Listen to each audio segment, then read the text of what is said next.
This is The Elder Scrolls IV: Oblivion. This game released on March 20th, 2006 on the Xbox 360 and PC, and was rated T for Teen by the Entertainment Software Rating Board. This is also The Elder Scrolls IV: Oblivion, the exact same game on the exact same system, except now it's rated M for mature. Now, I know this is actually a Game of the Year edition copy, so technically these two versions aren't truly identical, but on May 3rd, 2006, just 6 weeks after the original launch of Oblivion, and about a year and a half before the game's eventual expansions and Complete Edition would launch, the ESRB, for just the second time in history, changed the rating of a video game after that game already released. Today, I'm going to explain what motivated that change, and why it's one that you likely don't remember, as we dive into what might just be the least controversial gaming controversy. But to do that, we can't start here in 2006. Instead, we have to go back about another year.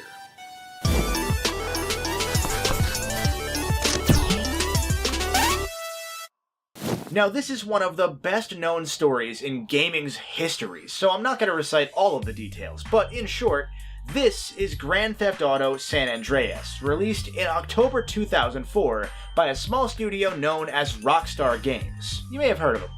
One of the side features of this game allowed protagonist Carl Johnson to date several different potential girlfriends. If a date went well, and if the player's relationship meter with their lady of choice was high enough, CJ might be invited in for coffee. What players would then see if they chose to say yes is a steady exterior shot of the girlfriend's house or apartment while awkward moaning noises would play in the background. Congrats, you've now had virtual sex. I hope it was worth it. While this is all things considered a relatively harmless feature, originally Rockstar planned to include a fully playable sex minigame. It just didn't look good at all. The models were fully clothed, the animations were, pardon the pun, stiff. It was very clearly underpolished by the time the decision was made to take it out of the game. The problem was, Rockstar didn't take it out of the game. It was still right there in the game files, albeit completely inaccessible by normal means. Which, if you know anything whatsoever about gamers, means that, of course, just 2 days after San Andreas released on PC, on June 9th, 2005, a modder released a patch to reopen the coffee minigame for that version, and console versions of the mod would quickly follow suit. After about a month of public backlash, outrage, and headlines, the ESRB opened an investigation to determine whether this San Andreas hot coffee mod was entirely made by the fan, or if it contained content that was already hidden in the game's files.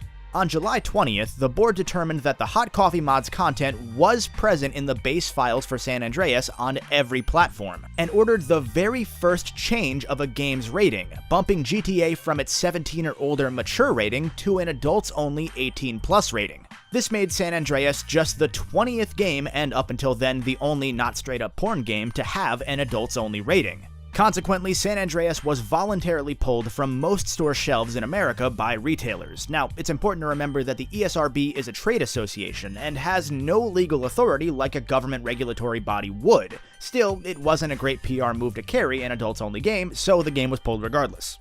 San Andreas would remain off the shelves until Rockstar would re-release a version of the game later in 2005 that entirely removed all traces of the graphic hot coffee content, with the ESRB shortly afterwards restoring the previous M rating.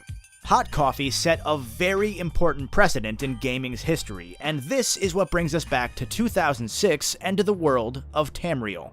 On March 24th, the same week that Oblivion launched, mind you, a modder by the name of Mayani uploaded a mod for the game that would allow players to make female characters topless. These folks work really fast. It's kind of okay. Why did Mayani create this mod? Was it porn again? It was probably porn, wasn't it? Well, actually, surprisingly, no. It was because, to paraphrase them, they hate companies being forced to cover up something that half of people have anyway. Which, you know, kind of a fair argument there. You can definitely argue that if we as a society didn't sexualize breasts by forcing them to be covered up, then we wouldn't have that problem to begin with. Either way, Mayani had some help in the form of game files, including a naturally topless female character render. Ring a bell? The ESRB, as I'm sure you can expect by now, quickly came a-calling. opening an investigation and determining in May 2006 that yes, the Topless mod did in fact utilize a locked out art file from Oblivion itself. After the hot coffee fiasco, the ESRB had slightly modified its content policy to clarify that even if a specific asset or game file is inaccessible or locked out in the final release, the mere presence of such files must be clearly disclosed by the publisher when submitting a game for rating. This Topless mod, if it had been entirely user-created, would not have hurt Bethesda or affected Oblivion's rating, but because somebody either accidentally or otherwise left that file in Oblivion's release build, per the ESRB policy, Bethesda was responsible for it. As such, on May 3rd, the ESRB ordered that Oblivion's rating be upgraded to an M, with Bethesda announcing its disagreement but also vowing to voluntarily comply. Bethesda provided rated M stickers to retailers to cover up the old rating on older copies of Oblivion, and future prints would come natively with an M rating label. Outside of fringe parent groups, nobody really cared. Nobody really covered the event because E3 was the following week, and it simply passed, with Oblivion going on to sell about 10 million units to date. However, this story shouldn't end here, because the locked out file in question was, like with hot coffee before it, eventually removed. If Bethesda was compliant, why wasn't Oblivion's rating reverted back to a T, following the ESRB's precedent when San Andreas was reverted back to M after Rockstar's compliance? Once this Topless file was removed, the game should be fully compliant with a T rating as it was before, and as the Elder Scrolls III Morrowind was before it, right? Well, this is part 2 of the story, because while boobies were the initial spark that caused the ratings change, it turns out they weren't the only reason. The ratings board, when conducting its investigation, determined that Bethesda had underplayed significant parts of its submission.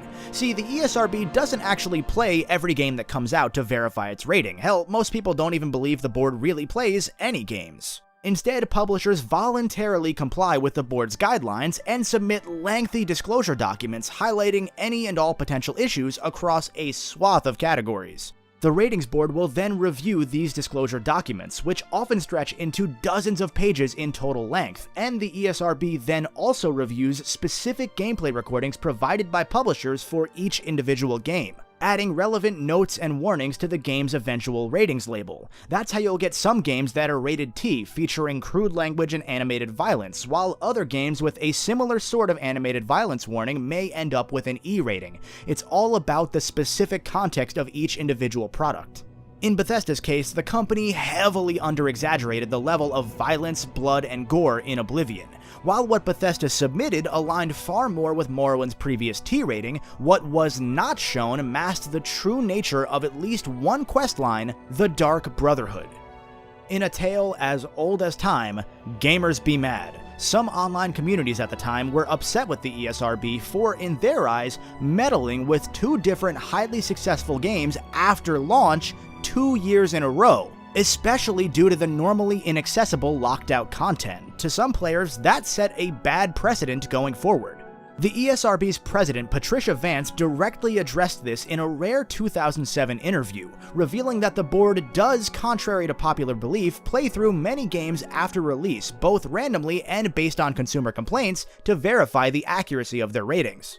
When the Topless mod story broke, the board called Bethesda to verify whether the rumored art file was actually in the game, and Bethesda confirmed it. From there, the ESRB went back through the game themselves, according to Vance. Using the Dark Brotherhood as a key example, Vance stated what Bethesda had originally disclosed to us as an example. In that section of the game, there is a hanging corpse. What they disclosed to us was a hanging corpse in the dark, pretty far away, and without much detail. And yet, when you bring a torch up to the hanging corpse in the actual game, you can see that it's very mutilated with lots of blood and bones. That was a very different depiction, far more intense, far more extreme than what had been disclosed to us. On top of that, what they submitted to us was very dark and unlit in other places, and there were some rooms that were covered in blood, but you couldn't tell that from the submission, so we have to rely on what's submitted to us.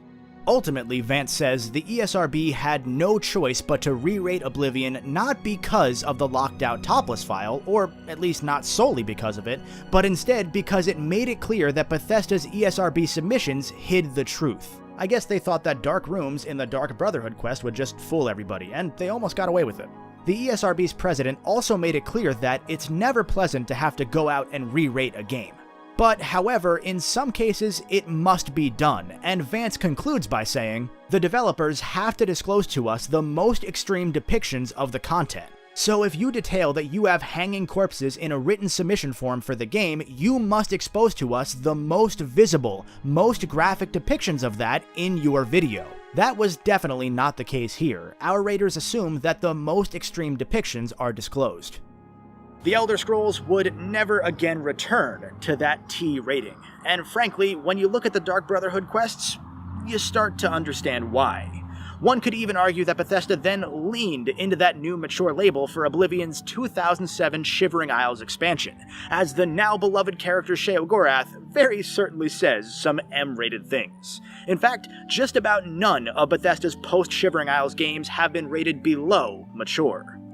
As for those players that argued that the ESRB was meddling and that the back-to-back post-launch ratings changes would set a dangerous precedent for the industry, at least to my knowledge, it hasn't happened since. As always, thank you for watching, and until next time, stay golden.